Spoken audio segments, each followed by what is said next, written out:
also play video games. I like to keep up with technology, new phones, apps, that sort of stuff. I think that you'll find that whether it's the experience that I've shared with you today, or it's me publishing 2 books, or my interest in podcasts, or my interest in just building community, that I could really be an asset to this team. I really enjoy working out. I'm also a big soccer fanatic. I play almost every weekend. I also like the outdoors, so I try to go hiking.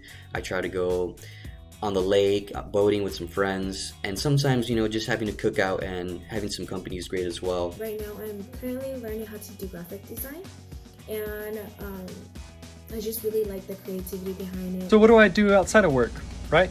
Well, when I do have free time, which is rare, I'll just hang out with my family or friends and just watch movies. I'm what you consider multi-passionate.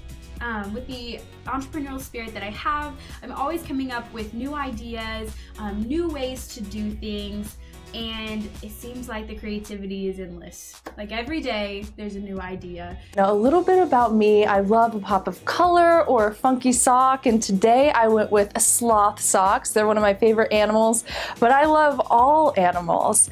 Something else, I love listening to music, all kinds of music really, and queso is one of my favorite foods. I would put it on just about anything.